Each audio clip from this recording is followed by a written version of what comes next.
I think it's time we get to our bold predictions for Wakanda Forever, Ricky Flex. Highly anticipated superhero film, wrapping up Phase 4 of the MCU. The question becomes, can Wakanda Forever save Phase 4, Ricky Flex? I'm not so sure.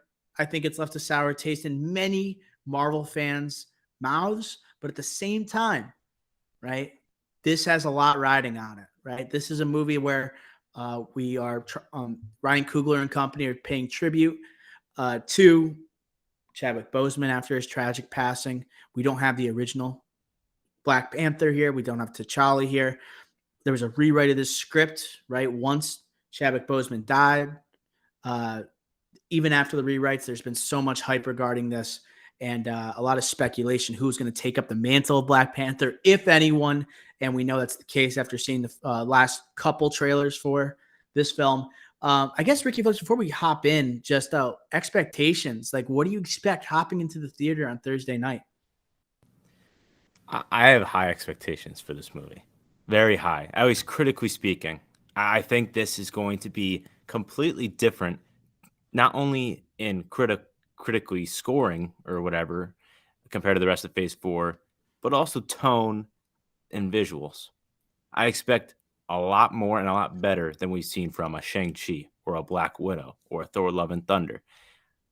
Ryan Coogler, huge filmmaker in Hollywood right now, on the call for this. Such an important project, not only for the MCU, but because obviously with the passing of Chadwick Boseman, this needs to come correct. It needs to, all right, or else they're going to get a huge backlash. So they need to make sure they nail this, and I think they're going to. I trust Ryan Coogler. I trust Kevin Feige. When they do put all their eggs in one basket, they usually come out on top. And I think this is one of those situations where, yes, maybe it's not as like we need to hit a home run here, similar to like or looking at like an Infinity War Endgame, where it concludes like a whole decade of movies in a franchise, but more so like, hey, like we need to honor not just Chadwick Boseman, but the community this affects and everyone else that this character has affected and impacted. So I have extremely high expectations for this movie, more so than probably every MCU movie to date except Infinity War and Endgame. I have this is probably and No Way Home.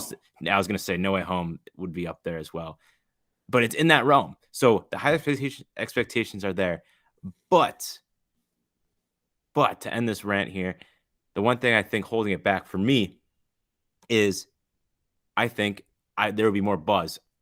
When I say that, I know there's a lot of buzz, but there will be better buzz around this movie if they didn't already reveal the Black Panther, or at least one of the Black Panthers in the trailer. Give us some more mystique around this movie. I think unless there's a huge surprise here, I think that's the biggest element they had going in, and they took it away promoting this movie. And I think it's the MCU. It's Wakanda Forever, Black Panther movie. You're already going to get a huge box office. You didn't need to do that in the first place. So I think they lost a huge, at least for the audience, a huge aspect and impact to the audience member watching it before the movie even starts. But we'll see. We'll see. I have high expectations. Yeah, you had a lot there, but I want to attack one thing first. And I think something that shifted once Chadwick Boseman passed away, so sadly, was the expectations for this movie. But when we were expecting him to return, this is a sequel coming off a Best Picture nominee.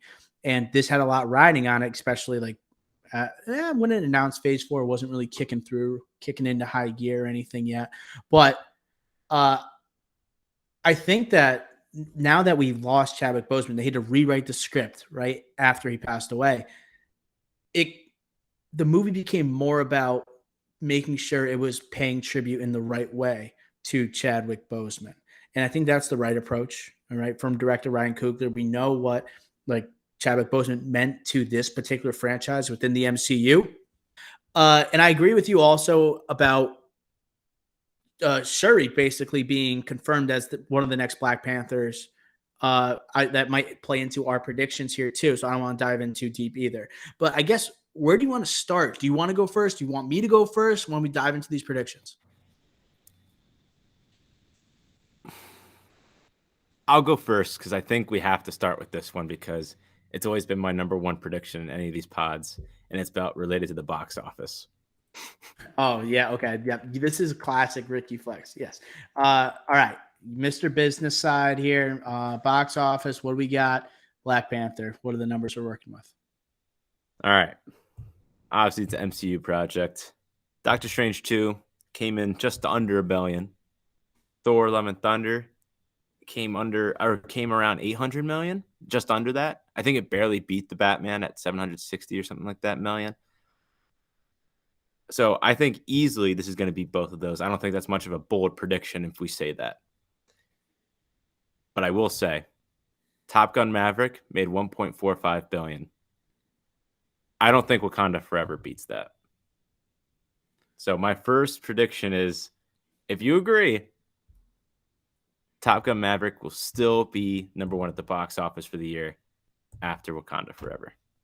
Wow, you think Top Gun? Oh my God, Ricky. It's a bold prediction. That's so bold, bro. I don't agree with you at all. Think about it. Let me think. Let me keep going here for a second then. So when Top Gun Maverick came out, what movies were out at that time? Not a lot. The Batman was at the last few days of its cycle before the HBO Max, or before it was coming. It was the window was shutting, right? And it was just after COVID was reopening. Remember the Batman? There was limited seats at a lot of theaters still, seating capacity constraints. So Top Gun Maverick was the first film to not have those constraints, but people were still low COVID there. Also, less films, less good movies were out. Wakanda Forever is going to be out. There's going to be other blockbusters coming, not only at that weekend, but in future weekends. People are going to be cost budgeting, right? Consumer slowdown right now in the economy. People are feeling the effects of a recession or potential recession. Wakanda Forever makes less than Top Gun Maverick at the box office.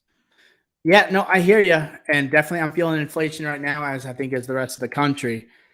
But the MCU is the MCU. And the fact that Doctor Strange made just under $1 billion, I think Black Panther, that was just under $2 billion, the original. Yeah. And here it's we got a huge character being introduced with Namor the Submariner. Okay. We got Riri Williams being introduced as a young hero within the MCU as Ironheart. Dominic Thorne being introduced here. And it's just the anticipation to see what's going on, what's going to happen following the death of Chadwick Boseman. I just the power of the MCU. I know Tom Cruise, we want to say he can do the impossible, defy the odds. But I think his most daring thing here is daring to beat every MCU release in a year at the box office. That's very, very bold. Let me also say something here. Black Panther, I just looked it up. It made less than Top Gun Maverick. It made $1.35 billion. Okay. Yes. Okay. So Black Panther won. Sequel here. Sequel. Okay. But think about it this way. Both sequels. Who's the biggest star in this movie? Right. No, I know what you're saying. I get that. No A-listers in this cast. But a conversation we had last week is that with the Marvel name, it's more about the character title than it is the actor for Marvel movies.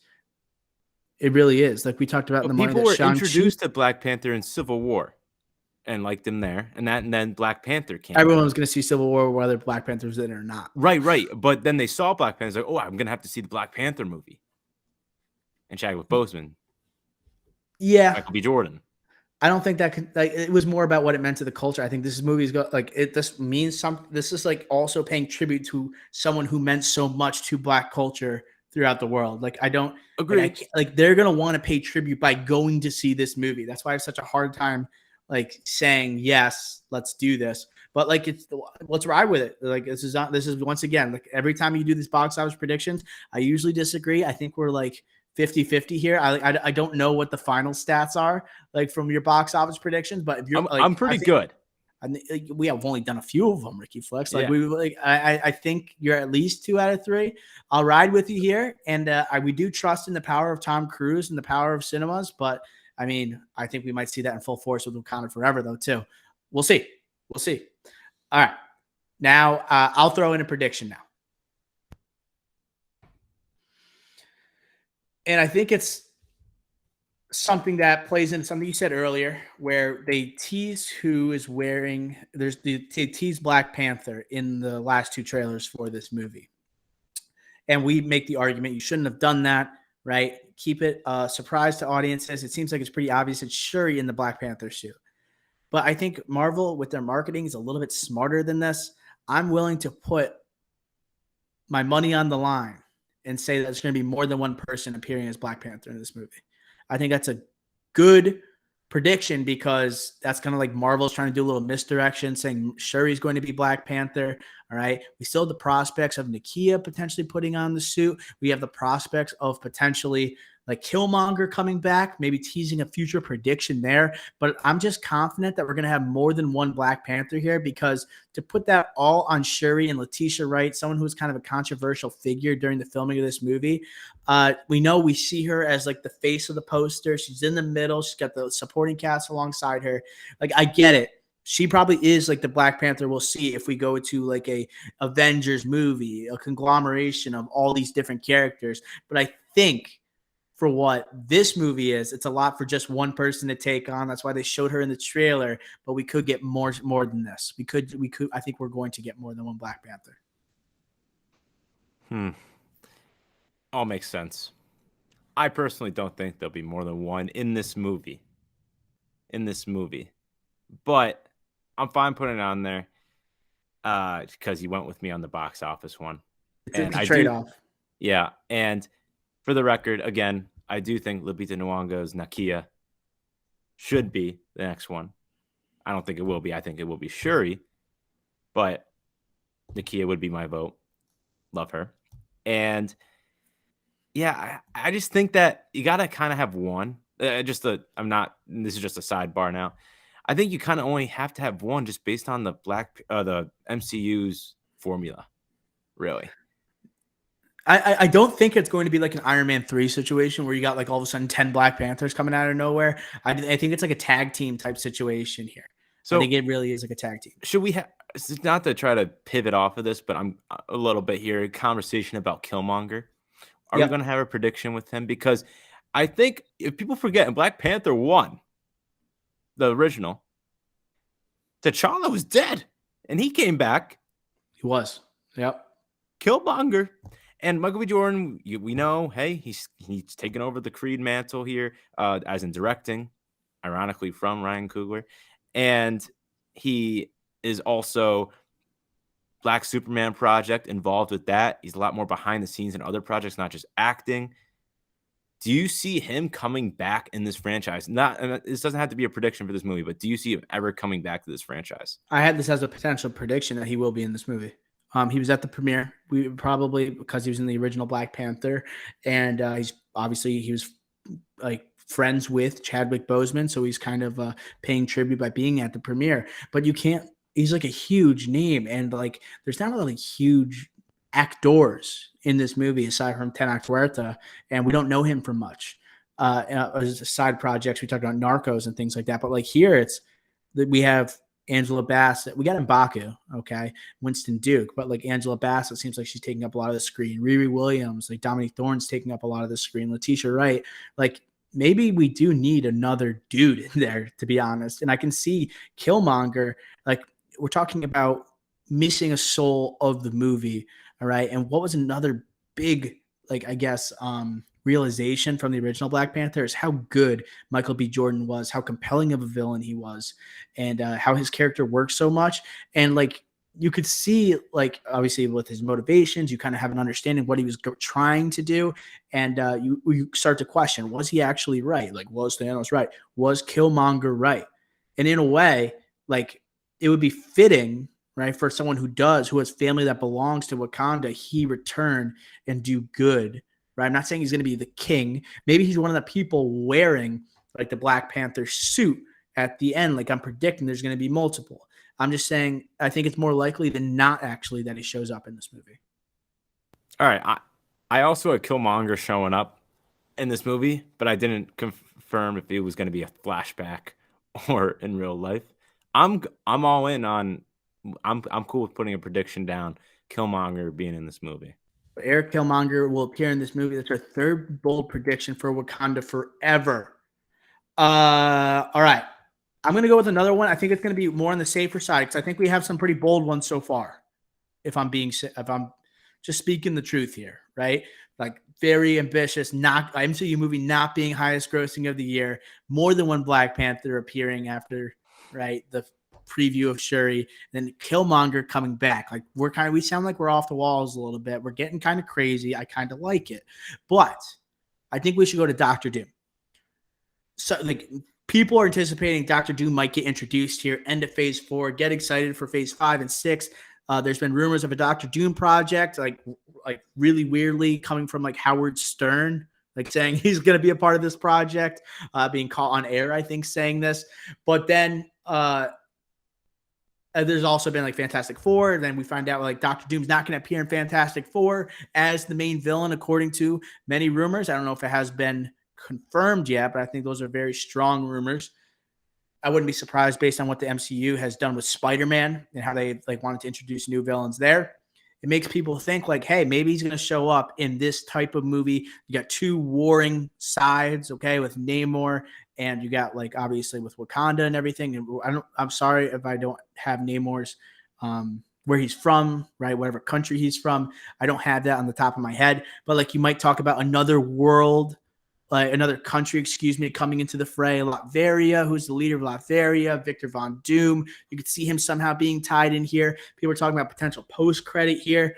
I want to believe it, but I think it's too much. This movie belongs to like Chadwick Boseman and like posthumously. This belongs to him and like paying tribute to him. Doctor Doom is not historically a Black Panther villain, and we already got two factions going at it, right? Two countries going at it. We don't need to bring in a third at this point, even with like all these like quote unquote UN meetings or whatever organization they call it in the MCU. I'm saying Doctor Doom does not appear in any fashion, whether it be main film or post credit. Yeah, I had the same thing, but I had connected to another bold prediction, so I'll kind of loop it in at the same time here. So I had Doctor Doom not appearing as a post credit, agreeing with you, all your points exactly, and also because I think they're trying to make Namor here. Like you heard Ryan Coogler's comments earlier this week saying he's as strong, if not stronger, than Thor, Hulk, and all these other superheroes. So I think they want to focus on that and not bring in a Doctor Doom who we talk about maybe being one of, if not the main villain in like Secret Wars. So right. I think, yeah, let's get him out of this, not even as a post credit. But leading into my next prediction here, what will be a post credit? And I think this is also a safe play. It might sound bold, but if we think about it, I think this is the safest prediction that I've had so far. I think Ant-Man or Hank Pym are in a post credit scene leading into Quantumania. Hank Pym also very smart. Similar to like a Shuri genius type technology, clearly with the Ant-Man costume. Somehow, a post-credit scene that will lead into Quantumania, reminding everyone that hey, this is coming out in February. Keep your minds on this. Keep your heads on the swivel. Right, this is coming. Hank Pym, Ant-Man post-credit scene. Thoughts? I think it makes sense just logically when you think about the sequence of MCU movies, and there's a lot of buzz and excitement. Maybe like the trailer coming out for Quantumania isn't really a coincidence where it's so close to the release of Wakanda Forever. So yeah, I think like I don't know how exactly it would tie into the story here. I think that might be tough because I really don't envision it, right? Based on like what we're seeing between two warring countries. And then also like we're going to the quantum realm in the post credit. It's got to be really connected somehow. I don't know how it would, but yeah, I don't hate that at all. I'm gonna pee really quick. Sorry.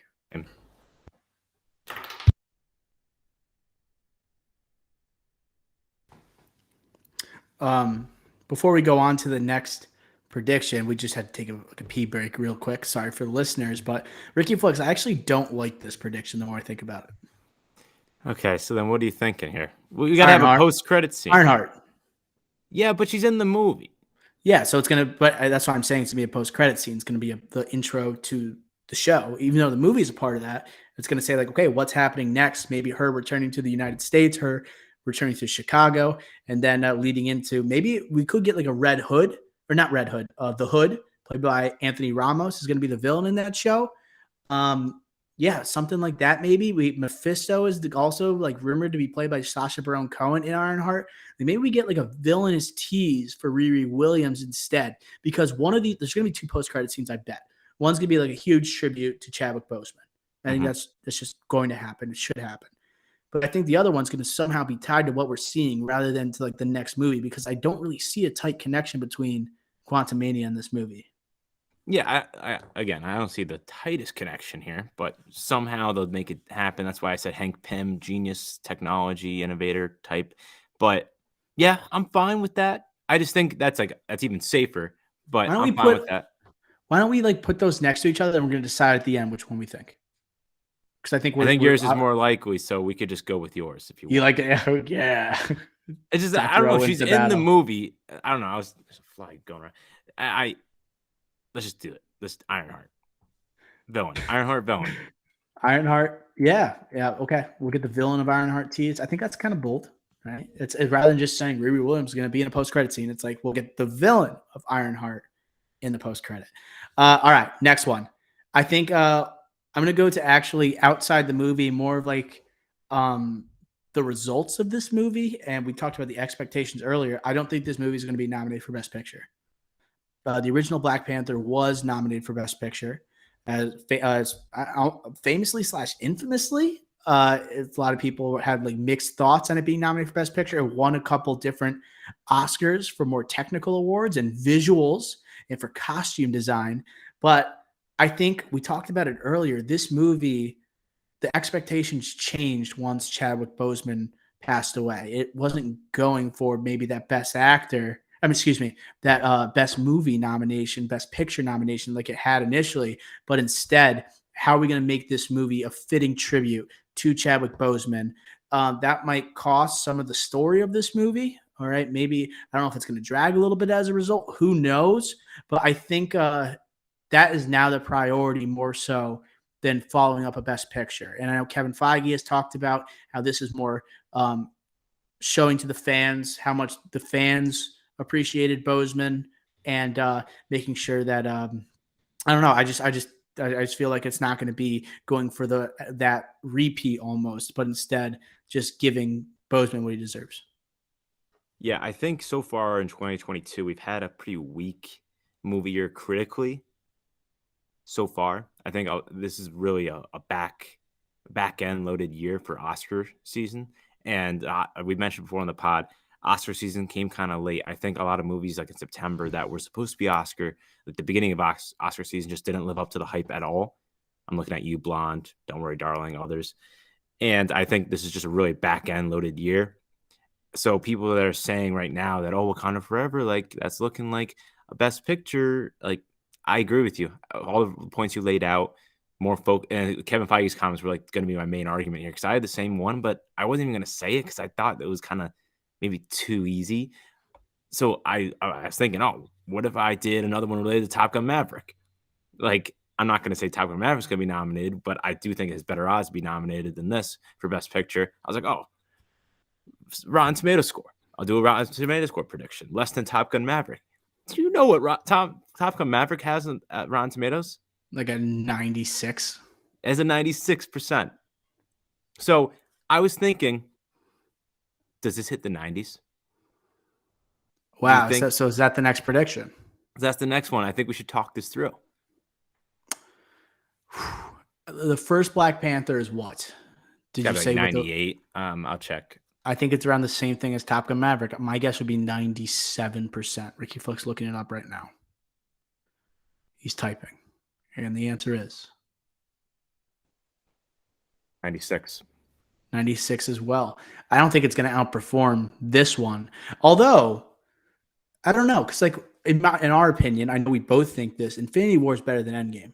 Like, we think that. But when you look at Infinity War's Rotten Tomato score, it's like an 84%. And Endgame is like a 94. I think Ricky Flicks is doing also more research after I said that. We need a stat guy. Infinity War has an 85% on Rotten Tomatoes.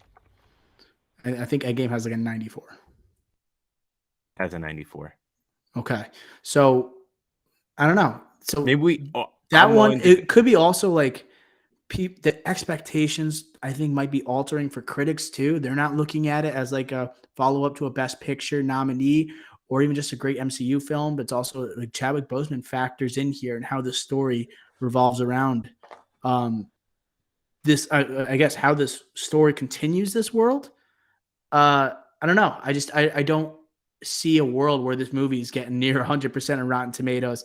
I would predict like it's going to be late 80s. I don't know if we can get a prediction out of this, but like I'm thinking it's just below 90. That's what I was thinking. Below 90 Rotten Tomato score. I don't know if that's like a bold I feel like we're prediction. It's hard hating to get on. that. I feel like we are pretty negative, not negative, but like like we're saying like it's not going to beat Top Gun Maverick at the box office. It's not going to be nominated for Best Picture. I don't know if we can then say like it's going to get less than 90% on Rotten Tomatoes. Okay, it's I kind feel of like we should implied then. Yes, I don't know if we can do that. I do have something about the Oscars though that I wanted to follow up. I don't think it's really a prediction, but I think there's going to be maybe there's not going to be Oscar buzz for Best Picture, but I think I can see Angela Bassett being like there's going to be murmurs that she should get a Best Supporting Actress nomination for Black Panther Wakanda Forever. I think there's going to be some talk. Like you see, she has some impactful moments, strong emotional moments in these trailers. And we think about like usually superhero movies, they don't recognize actors, but there is a lot of emotional stakes inside this movie, right? Both inside and outside of this movie. And I think she is the one that I'm taking away watching her, how powerful she is. I think she can really steal the show here. So I don't hate the fact like she gets a Best Actress nomination potentially here, or at least like she's in the discussion. Maybe Best Supporting Actress, because the Best Actress this year is like going to be all time. Like, Yeah, no, definitely Best Supporting. So like Letitia Wright's got to be like lead here, right? Yeah, She's in the middle of the I'm poster. thinking I'm okay if it's Supporting Actress. Saying, oh, like that is bold as hell. That is the boldest one we'll have on here. I'm trying to think of supporting actresses this year. I don't really know. I could just think of the best lead actress, like Tar, Kate Blanchett. You hear the Fabelmans, Michelle Williams, Causeway, Carey Lawrence. Mulligan. She said Causeway, Jennifer Lawrence, Margot Robbie, Babylon. Like, there's so many. Like, it's just star-studded. Woman King. Yes, but you can't ever knock out Viola Davis. She's the Meryl Streep of the 21st century. Alongside Olivia Colman, Empire of Light. There's too many best lead actresses for, I don't know, but supporting, I think there's a clear pathway. Yeah, I kind of love it. I kind of love that one. But yeah, maybe we'll put that one in the yellow as well. Maybe not like go full blown. Yes, this is gonna happen. But because I have some other ones too. I got some other ones too. Okay, well, all right. Let me just say my last one here. Okay, what do you got? And I only have one more. I had other ones I was thinking about, but I was thinking we need to have a death. Do you think that someone dies in this first and foremost? Like a main character? I don't know if we need. I don't think anyone's gonna die. So you think no one dies? Maybe that's a prediction, because like obviously the T'Challa is already a big death, so nobody dies. Yes, I don't think.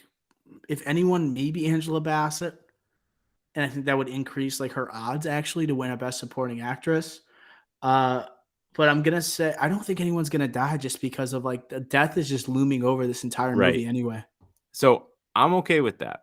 I didn't really have anyone in mind, but I wanted a prediction around death just because that's like a clear, like, always like, well, will this person die? This person die, especially in superhero movies. So I'm okay putting it as a prediction. No major characters will die. And that includes the villain. Yeah. No major characters will die. I like this. All right.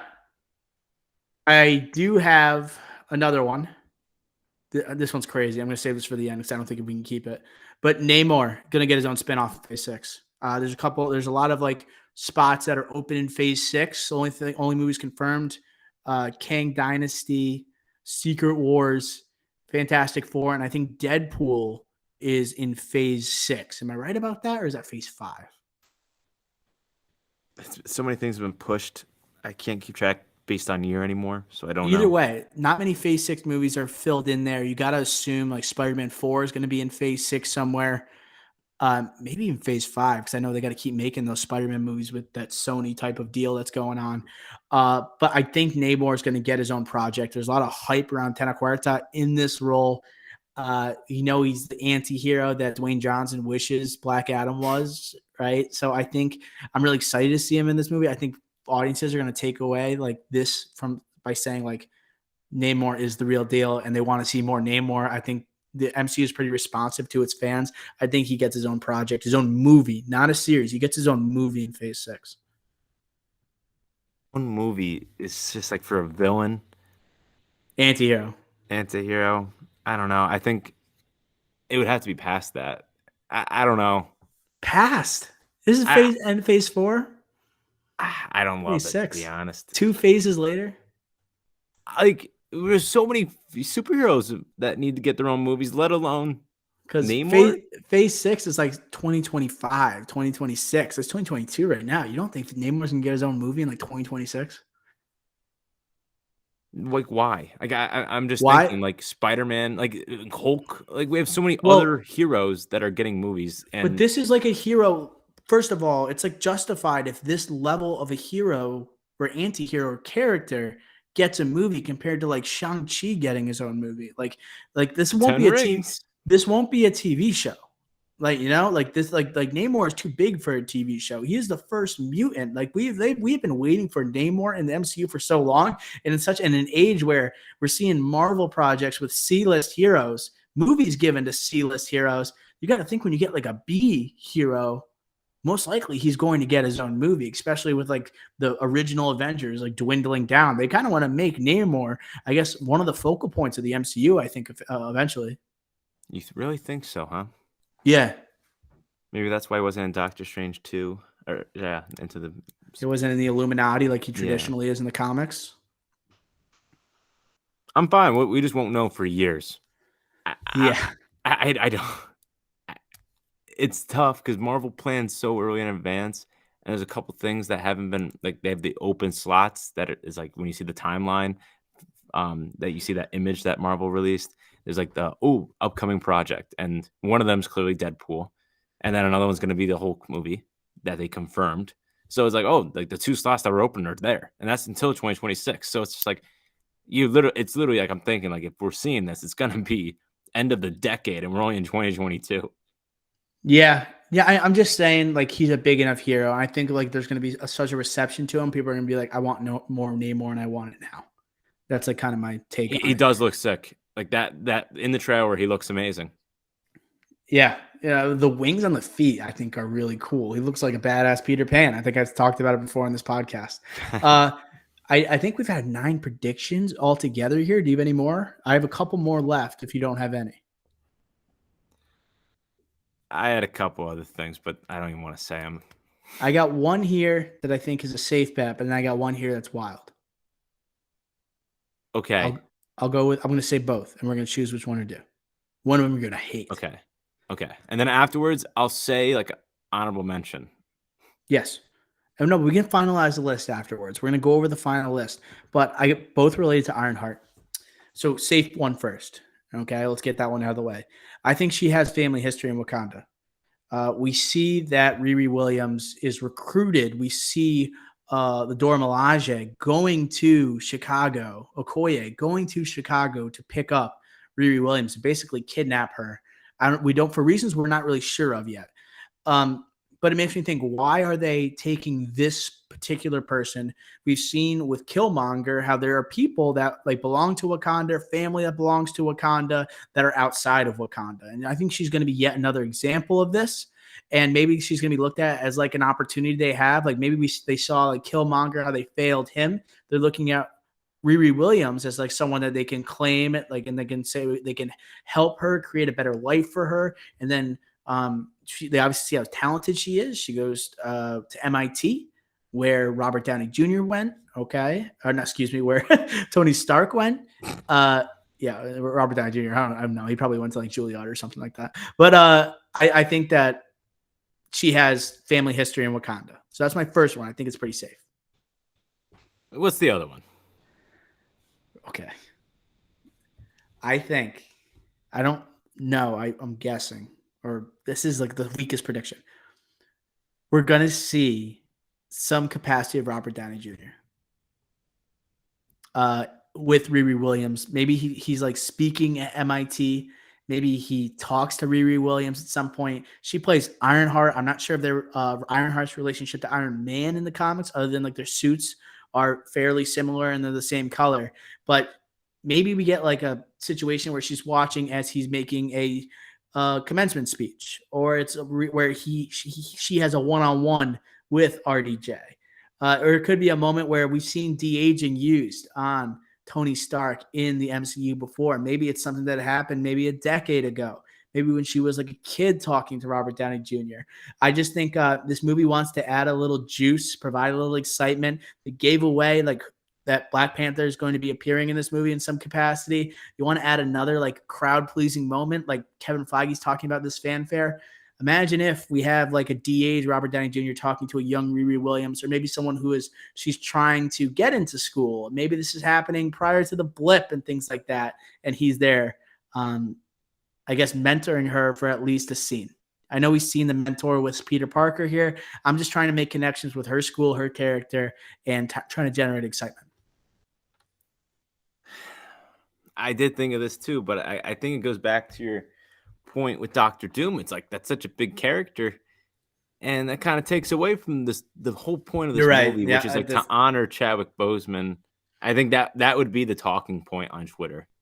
Like, yeah, I don't think you can do it. So even though I love the boldness of that, I personally was just like, I'm not putting it down. And if I'm not putting it down, I don't know how we like.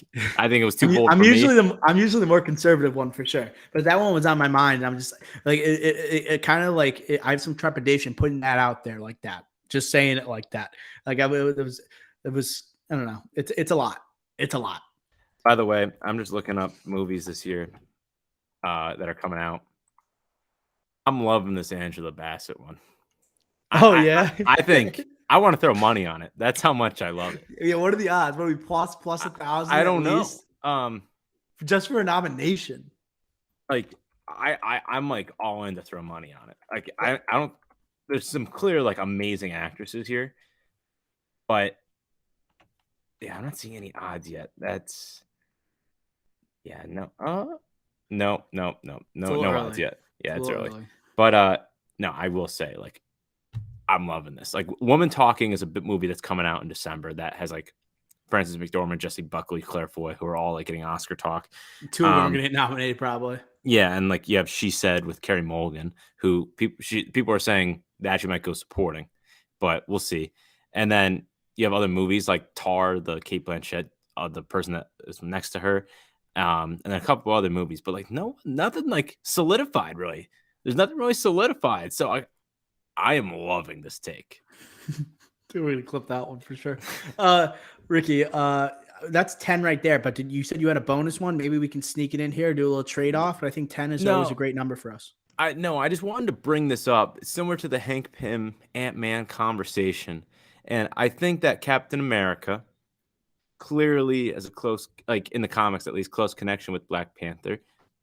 And I think Civil War, like Captain America Civil War, that's where we saw the introduction of T'Challa here. And we have a Captain America movie coming out. So I was thinking like maybe we see Captain America in this movie. And it doesn't take it away too much because this isn't like Chris Evans' Captain America.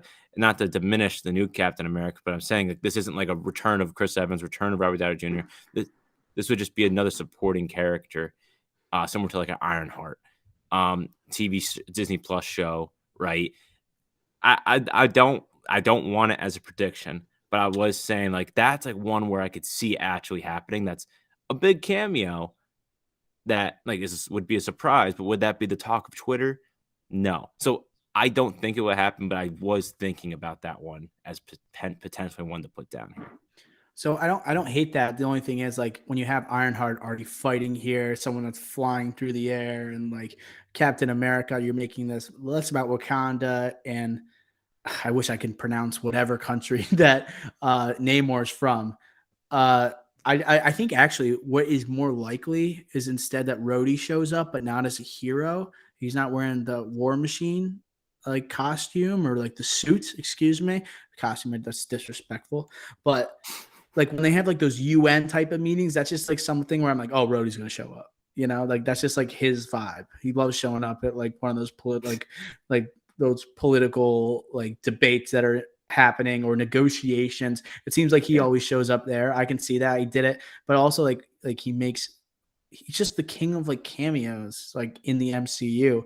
And we saw he was in Falcon the Winter Soldier. He shows up there. It's like an Ironheart. Like, will he have a relationship with Riri Williams? Is that going to carry over from like his relationship with like Tony Stark? Like that's something I could see potentially happening too, where he sees this person with this suit and he tries to befriend them, right? And because he has similar technology, he doesn't have like the vibranium that I assume Riri Williams is going to end up having with her Ironheart suit, Mm-hmm. but it just seems like that's a potential relationship to look out for. Yeah, that's probably a better pick. Yeah, I would agree with that. I was just thinking Captain America also like just situated back, like not just Disney Plus show. Like this is going to be hardcore part of the franchise. Like mix them in here. Um, I like the Rhodey pick better, but I'm not saying I want that one in either. But I don't. Yeah. Yeah, it seems like they love being in like Wakanda. They love like staying away from almost like what has happened before. It's like Ryan Coogler has this singular vision for what he wants. He doesn't want to like we know he's like an auteur filmmaker and like he like within the MCU, which is so rare to find. And I think he just wants his story to be told, and it wants to honor the world he created and Chadwick Boseman as best as possible. So I agree. All right, so you want me to run through the predictions right now? We see if we have to make any changes. Please. All right. I forgot like half of them already. Number 1, Wakanda Forever will not beat Top Gun Maverick as the highest grossing movie of 2022. Book it. Second, more than one Black Panther will appear in Wakanda Forever. Next, our third one, Eric Killmonger will return for Wakanda Forever. Number 4, Doctor Doom will not appear in any fashion, whether that be in the movie or in a post-credit scene. Next, number 5, Ironheart's villain will be teased in a post-credit scene of Wakanda Forever. Next, number 6, this film will not be nominated for Best Picture like Black Panther was back in 2018?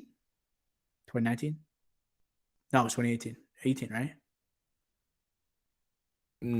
It came out. Remember, it came out January. It was That a wasn't January release in 2018 or February release. 2019, because 2018, yes.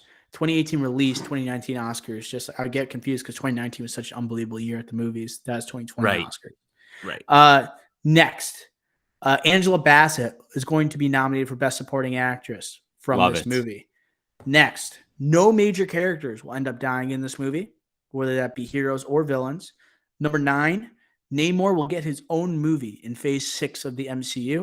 And then finally, prediction 10, Riri Williams will have a family history in Wakanda and therefore is going to be recruited or basically kidnapped by the Dora Milaje.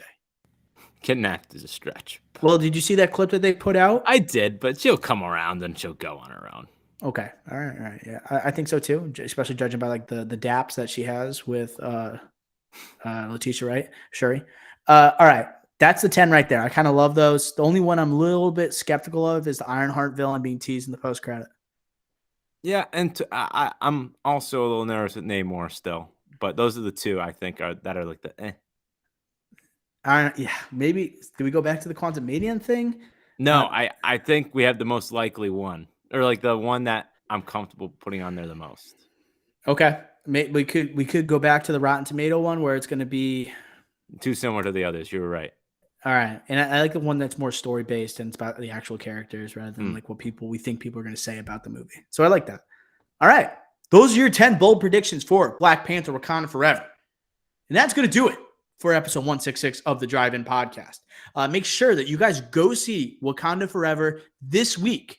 We are going to be seeing it this Thursday, and we're going to be seeing it early enough where we're going to do a reaction podcast the night of Wakanda Forever, right? So Friday morning when you wake up, or even if you're staying up late enough for Thursday night, we are going to have our reaction episode to Wakanda Forever. We're going to do our deep dive next week. Make sure you're also tuning into the pod because we have Andor episode 10 reactions this Thursday. We also have the checkup All right. And the trailer roundup.